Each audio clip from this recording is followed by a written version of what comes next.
Hi all, ഇന്ന് നമ്മൾ പറയാൻ പോകുന്നത് ബ്ലാക്ക് മെയിലിങ്ങിനെ കുറിച്ചിട്ടാണ്. നിങ്ങളുടെ കാമുകനോ കാമുകിയോ പാർട്ട്ണറോ ആരോ ആയിക്കോട്ടെ നിങ്ങളെ പഴയ ഫോട്ടോസോ വീഡിയോസോ വെച്ച് നിങ്ങളെ ബ്ലാക്ക് മെയിൽ ചെയ്യുന്നുണ്ടെങ്കിൽ നിങ്ങൾ ഒരു കാരണവശാലും പേടിക്കേണ്ട. നമുക്ക് അടിസ്ഥാനപരമായിട്ട് അറിയേണ്ട കുറച്ച് കാര്യങ്ങളുണ്ട്, അതൊന്ന് അറിയുക, അത്രയേ ഉള്ളൂ.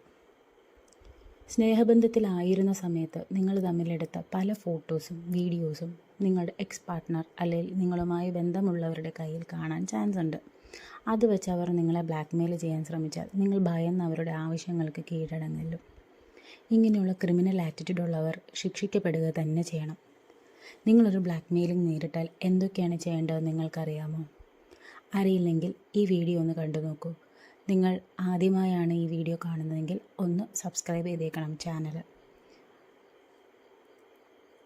ആദ്യമായി ഇങ്ങനൊരു പ്രശ്നത്തിൽ നിങ്ങൾ കടന്നു പോകുന്നത് നിങ്ങളുടെ ഫ്രണ്ട്സ് അല്ലെങ്കിൽ നിങ്ങളുടെ ഫാമിലി മെമ്പേഴ്സ്, നിങ്ങൾക്ക് ഏറ്റവും കൂടുതൽ ട്രസ്റ്റ് ചെയ്യാൻ പറ്റുന്ന ഒരാളുമായിട്ട് ഷെയർ ചെയ്യുക.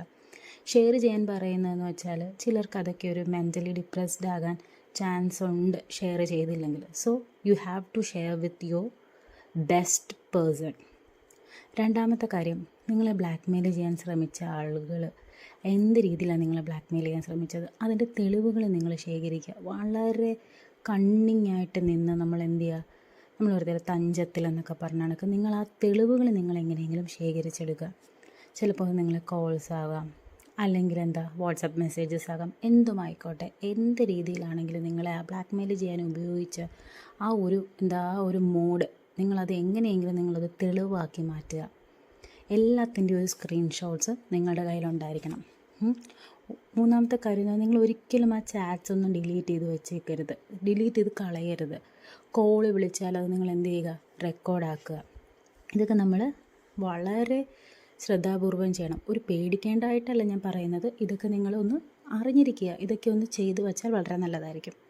പിന്നെ അടുത്തത് ചെയ്യേണ്ടതെന്ന് വെച്ചാൽ, നിങ്ങളുടെ നിയറസ്റ്റ് പോലീസ് സ്റ്റേഷൻ ഏതാണോ അവിടെ നിങ്ങൾ പോയൊരു കംപ്ലൈൻറ്റ് രജിസ്റ്റർ ചെയ്യണം, FIR ഫയൽ ചെയ്യണം. നിങ്ങളപ്പോൾ ഭയക്കും, അയ്യോ പോലീസ് കേസൊക്കെ ആയാൽ നാണക്കേടാകില്ല എന്നൊക്കെ. പോലീസ് സ്റ്റേഷനിൽ നിങ്ങൾക്കൊന്നും മറച്ചു വയ്ക്കാതെ എല്ലാം പറഞ്ഞ് കാര്യങ്ങൾ കോൺഫിഡൻഷ്യൽ ആക്കണമെന്ന് പറഞ്ഞാൽ ഉറപ്പായും അവരത് ചെയ്യും. ഇന്നത്തെ കാലത്ത് ഈ വക പേടികളൊന്നും വേണ്ട.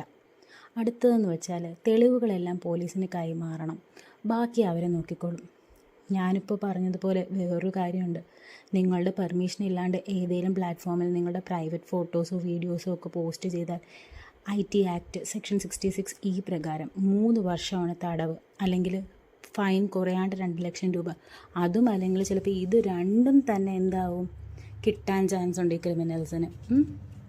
ഇങ്ങനെ ഒരു സിറ്റുവേഷൻ ഫേസ് ചെയ്താൽ നിങ്ങൾക്ക് സൈബർ സെല്ലായി വേണമെങ്കിലും ബന്ധപ്പെടാം.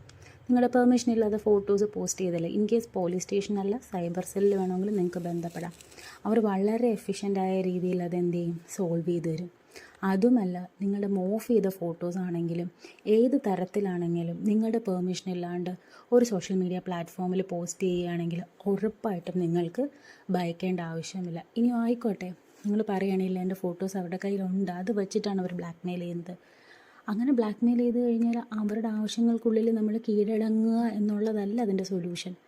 നമ്മൾ നേരിടുക. നമ്മൾ എങ്ങനെ നേരിടുക, അവരെ നമ്മൾ പോലീസിൻ്റെ മുമ്പിൽ കൊണ്ടുവരണം. നമ്മളത് FIR ഫയൽ ചെയ്യണം, അതിൻ്റെ കോപ്പി നിങ്ങൾ കളക്ട് ചെയ്ത് വെക്കണം. പോലീസിൻ്റെ കയ്യിൽ എല്ലാ റെക്കോർഡ്സും നിങ്ങൾ കൊടുത്തിട്ടുണ്ടായിരിക്കണം.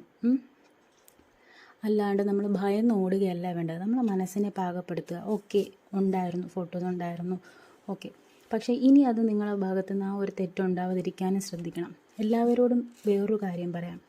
ദയവ് ചെയ്ത് നമ്മളുടെ പബ്ലിക് ഫോട്ടോസ് നമ്മളുടെ പബ്ലിക് മീഡിയയിൽ അല്ലെങ്കിൽ സോഷ്യൽ മീഡിയാസിൽ നിങ്ങളുടെ അല്ലെങ്കിൽ ഇലക്ട്രോണിക് ഗാഡ്ജറ്റ്സ് വരെ നിങ്ങൾ ഫോട്ടോസ് ന്യൂഡ് പിക്സ് ഒന്നും ഷെയർ ചെയ്യാതിരിക്കുക.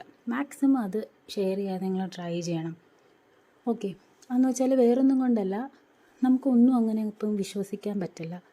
ഇപ്പോൾ എല്ലാത്തിനും നിയമമുണ്ട്. ഇപ്പോൾ ആരെങ്കിലും നമ്മളത് മിസ്യൂസ് ചെയ്ത് കഴിഞ്ഞാൽ നമുക്ക് കേസ് കൊടുക്കാം. ഓക്കെ, പോയി കഴിഞ്ഞാൽ പോയതല്ലേ. So be very careful. അനാവശ്യമായിട്ട് അങ്ങനെയുള്ള ഫോട്ടോസൊന്നും ഷെയർ ചെയ്യാണ്ടിരിക്കുക. ഓക്കെ, അപ്പോൾ ഇത്രയേ ഉള്ളൂ. ബ്ലാക്ക് മെയിലിംഗ് നേരിട്ടാൽ പേടിച്ച് ആത്മഹത്യയോ ഡിപ്രഷനിലേക്കോ ഒന്നും പോകേണ്ട കാര്യമില്ല. നിയമത്തെ ആശ്രയിക്കുക. ഇങ്ങനെയുള്ളവരെ വളർത്തി സമൂഹത്തിനൊരു ഭാരമാക്കാണ്ടിരിക്കുക എന്നതാണ് നമ്മൾ ചെയ്യേണ്ടത്. ഓക്കെ, അപ്പോൾ ഇത്രയേ ഉള്ളൂ ഈ വീഡിയോ. കിത്ത് ആൻഡ് കിൻ ലവ് ചാനൽ ആദ്യമായി കാണുന്നതെങ്കിൽ വീഡിയോ ഒന്ന് ലൈക്ക് ചെയ്യണം, ഷെയർ ചെയ്യണം, കമൻറ്റ് ചെയ്യണം, പിന്നെ എൻ്റെ ചാനലൊന്ന് സബ്സ്ക്രൈബ് ചെയ്തേക്കണം. Okay, thank you, love you all.